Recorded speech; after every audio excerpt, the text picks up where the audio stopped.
Hello friends, मैं Lokesh Singh quality chemistry classes में आपका हार्दिक स्वागत करता हूं। तो फ्रेंड्स, आज का जो मेरा टॉपिक है वह है फिनोलों की विशिष्ट अपक्रियाएं। फ्रेंड, किसकी? फिनोलों की विशिष्ट अपक्रियाएं, जिसमें रिएक्शंस है कोल्बे सिम्ड अपक्रिया। मोस्ट इंपोर्टेंट है, जो परीक्षा में आने की संभावना है, जो यूपी बोर्ड परीक्षा में इसके आने की संभावना है। तो ये जो है मेरी कोल्बे सिम्ड अपक्रिया, कोल्बे सिम्ड अपक्रिया।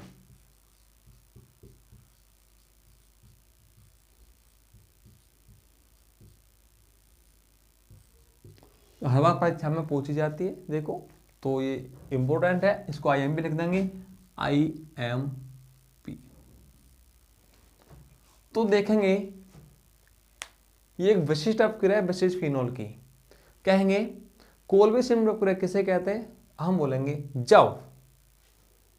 जब फिनोल की अपक्रिया, ठीक है, जब सोडियम फिनेट में, पहले फिनोल से ये बना सोडियम फिनेट, जब सोडियम फिनेट की अपक्रिया 400 केल्विन ताप पर, ठीक है, 4 से 6 वायुमंडलीय दाब पर कार्बन डाइऑक्साइड के साथ कराई जाती है। क्या कहेंगे? जब सोडियम फिनेट की अपक्रिया 400 केल्विन ताप पर 4 से 7 वायुमंडलीय दाब पर कार्बन डाइऑक्साइड के साथ कराई जाती है, तो सोडियम सैलिसिलेट प्राप्त होता है। जो तनु अम्ल के साथ अम्लीकृत होकर, ठीक है, 2 हाइड्रोक्सी बेंजोइक अम्ल बनाता है, जिसे हम सैलिसिलिक अम्ल कहते हैं। फ्रेंड, जिसे हम सैलिसिलिक अम्ल कहते हैं। बनेगा कैसे? देखिए, हमने बोला था जब हम फिनोल की अपक्रिया सोडियम फिनोक्साइड ONA, ठीक है, प्लस में कार्बन डाइऑक्साइड 400 केल्विन, ठीक, एटमॉस्फेयर 80 एटमॉस्फेयर।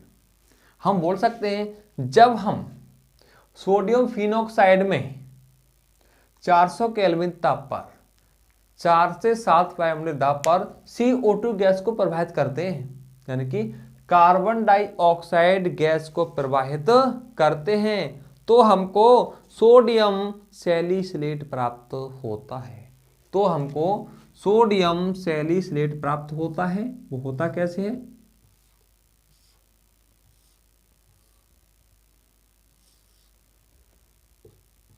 O है, ठीक है, तो यहां से मैं ये पुट करूंगा, H वहां हो जाएगा OH, तो क्या बचा?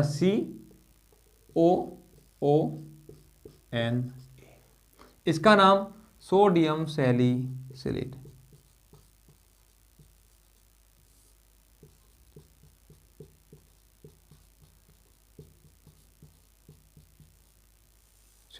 ठीक है, हो गया। अब जो पुनः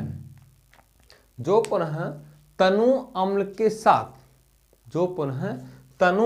के साथ अम्लीकृत होकर, ठीक है, सैलिसिलिक अम्ल बनाता है, तो हम कहेंगे 2 हाइड्रोक्सी बेंजोइक अम्ल को हम सैलिसिलिक अम्ल कहते हैं। तो इसको कर दो तनु HCl के साथ, इसको यहां पुट करता हूं मैं दोबारा, रिएक्शंस बड़ी आ नहीं पाएगी इसलिए।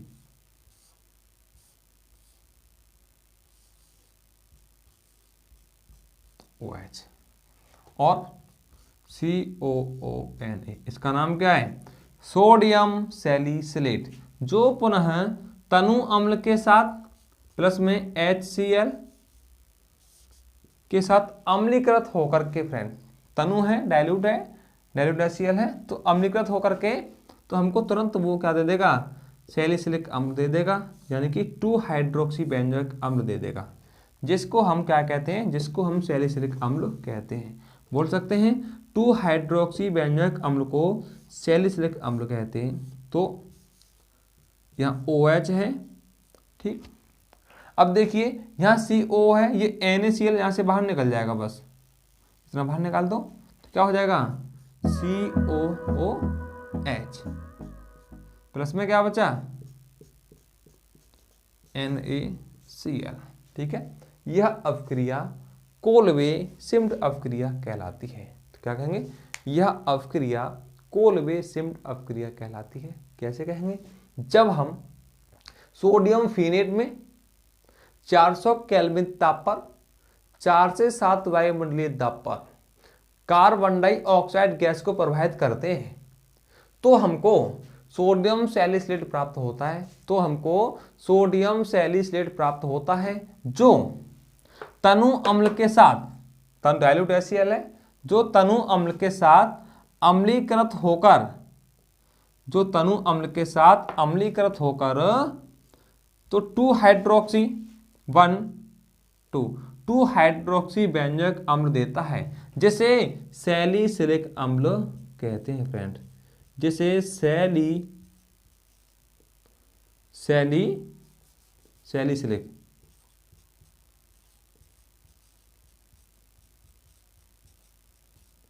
जिसे सैलिसिलिक अम्ल कहते हैं फ्रेंड्स, जिसे हम सैलिसिलिक अम्ल कहते हैं। लेकिन इस सैलिसिलिक का उपयोग हम एस्पिरिन बनाने में भी करते हैं, ठीक है। कहेंगे सैलिसिलिक अम्ल का उपयोग, नोट में है, सैलिसिलिक अम्ल का उपयोग एस्पिरिन बनाने में भी किया जाता है। वो करते कैसे हम बताएंगे। जब हम सैलिसिलिक अम्ल की अवक्रिया सांद्र सल्फ्यूरिक अम्ल की उपस्थिति में एसीटिक एनहाइड्राइड के साथ कराते हैं तो हमको 2 एसीटॉक्सी बेंजोइक अम्ल प्राप्त होता है फ्रेंड्स, ठीक है। तो हमको 2 एसीटॉक्सी बेंजोइक अम्ल प्राप्त होता है, जिसको एस्पिरिन कहते हैं, ठीक है। कहेंगे 2 एसीटॉक्सी बेंजोइक अम्ल को ही हम एस्पिरिन कहते हैं फ्रेंड्स। तो कैसे कहेंगे, देखिए ये समझ में आएगा इतना, एक बार देख लो, ठीक। तो हमने बोला इस सैलिसिलिक अम्ल का उपयोग सैलिसिलिक अम्ल का उपयोग एस्पिरिन जो दर्द निवारक होता है उसको बनाने में भी किया जाता है। तो कह सकते हैं ये हो गया मेरा OH COOH, यह है सैलिसिलिक अम्ल, इसका नाम सैलिसिलिक अम्ल।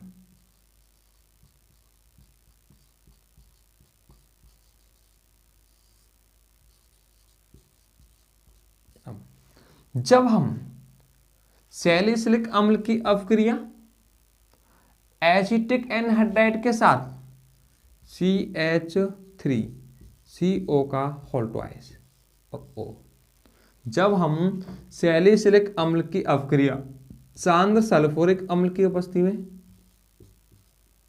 ठीक है, जब हम सैलिसिलिक अम्ल की अवक्रिया सांद्र सल्फ्यूरिक अम्ल की उपस्थिति में एसिटिक एनहाइड्राइड के साथ करते हैं तो हमको 2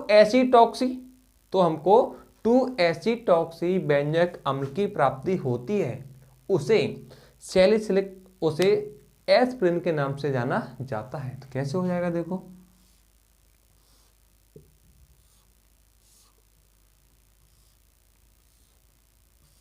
ठीक। तो यहां पर COH है मेरा, यहां पर मैंने क्या ले लिया CH3COO ले लिया, ठीक है। यहां ले लिया मैंने CH3COO फ्रेंड्स, यहां ले लिया CH3COO, इसका नाम 2 एसीटॉक्सी, ये C इस पे लगा हुआ है कार्बन पे, यहां पर CH3COO 2 एसीटॉक्सी बेंजोइक अम्ल बन गया। हम इसको क्या कहेंगे, एस्पिरिन कहते हैं। इसका नाम है 2 एसीटॉक्सी बेंजोइक अम्ल, इसको बोलेंगे एस्पिरिन।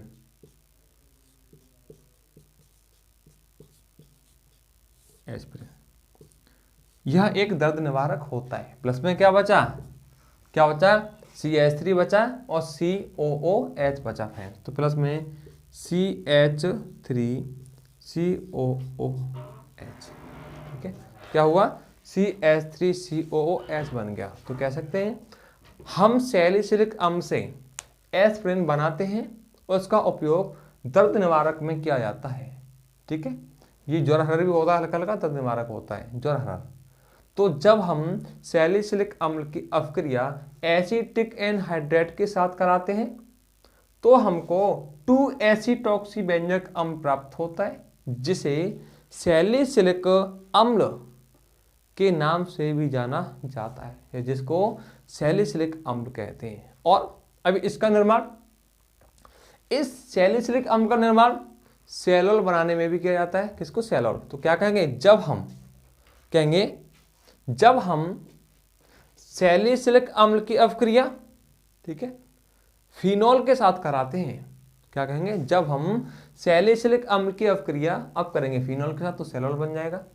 ये सिद्ध हुआ, इसका नाम 1,2-2-एसिटॉक्सीबेंजोइक अम्ल। ये कैसे हुआ? ये CH3 है, COO दो बार लिखा हुआ है ये, ठीक है। तो मैंने ले लिया CH3COO ले लिया ये वाला, ठीक है। और क्या बचा? CH3C बचा और एक O बचा, एक ये रहा और एक H बचा, ये मैंने यहाँ लिख दिया, ठीक है। ये हो गया एस्पिरिन, 2-एसिटॉक्सीबेंजोइक अम्ल। अब एक और बात, नंबर 3 इसमें हम इस सैलिसिलिक अम्ल का उपयोग सेलोल बनाने में भी करते हैं। किसको बनाने में? सेलोल बनाने में करते हैं। तो क्या कहेंगे? जब हम सैलिसिलिक अम्ल की अपक्रिया, ठीक है, जब हम सैलिसिलिक अम्ल की अपक्रिया फास्फोरस ऑक्सीक्लोराइड POCl3 की उपस्थिति में, ठीक है, C6H5OH फिनोल के साथ करते हैं, जब हम सैलिसिलिक अम्ल की अपक्रिया POCl3 की उपस्थिति में, ठीक है, फिनोल के साथ करते हैं तो हमको फेनिल सैलिसिलेट की प्राप्ति होती है। तो हमको फेनिल सैलिसिलेट की प्राप्ति होती है, जिसे सेलोल कहते हैं, जिसे सेलोल के नाम से जाना जाता है। तो कैसे हो जाएगा? फेनिल सैलिसिलेट, यह है मेरा OH, COO C6H5, COO C6H5, phenyl acetate, ठीक है। ये हो गया फेनिल एसीटेट या सेलोल हो गया। क्वेश्चन पूछ सकते हैं कैसे प्राप्त करेंगे सैलिसिलिक अम्ल से सेलोल? तो ऐसे प्राप्त करेंगे, ठीक है। जब हम सैलिसिलिक अम्ल की अपक्रिया, फिनोल है ये, फिनोल के साथ POCl3 की उपस्थिति में कराते हैं तो हमको सेलोल की प्राप्ति होती है। प्लस में क्या बचा? 2 H बचे, एक हमारा O बचा, प्लस में H2O बाहर निकल जाएगा फ्रेंड। तो प्लस में H2O बाहर निकल जाएगा, ठीक है। और इसका उपयोग हम इससे अभी मेथिल सैलिसिलेट भी बना सकते हैं। तो क्या कहेंगे? ये क्लियर हुआ? जब हम सैलिसिलिक अम्ल की अपक्रिया, जब हम सैलिसिलिक अम्ल की अपक्रिया सांद्र सल्फ्यूरिक अम्ल की उपस्थिति में अब करेंगे सल्फ्यूरिक अम्ल में, तो बोल सकते हैं ना, जब हम सैलिसिलिक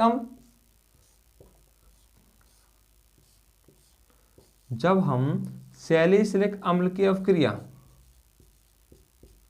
सांद्र सल्फ्यूरिक अम्ल की उपस्थिति में मेथिनॉल के साथ करते हैं, मेथिनॉल के साथ, इसकी उपस्थिति में कंसंट्रेट H2SO4, जब हम सैलिसिलिक अम्ल की अपक्रिया सांद्र सल्फ्यूरिक अम्ल की उपस्थिति में मेथिनॉल के साथ करते हैं तो हमको मेथिल सैलिसिलेट की प्राप्ति होती है। तो कैसे हो जाएगी? बात वही है, बस कोई चेंजिंग नहीं है इसमें। OH यहां पर क्या? COO CH3 ले लो, बस COO CH3, प्लस में क्या बचा? H2O। बस मैंने कुछ नहीं चला इसमें, बस इस H को हटा करके इस H के स्थान में CH3 को रख दिया बस। तो COO CH3 HH2H हो गया और OH2O बाहर निकल गया फ्रेंड, ठीक है। तो तो हम सैलिसिलिक अम्ल से बहुत कुछ बना सकते हैं। हमने एस्पिरिन बनाया, सेलॉल बनाया, ठीक है, और फेनिल सैलिसिलेट ये बन गया सेलॉल, और हमने क्या मेथिल सैलिसिलेट बन गया, इसका नाम है मेथिल सैलिसिलेट। तो फ्रेंड्स अब आगे मिलते हैं नेक्स्ट टॉपिक में। यदि आपको मेरा वीडियो अच्छा लगा हो तो वीडियो को लाइक करें, कमेंट करें और हमारे चैनल को प्लीज़ सब्सक्राइब करें। मिलते हैं नेक्स्ट टॉपिक में।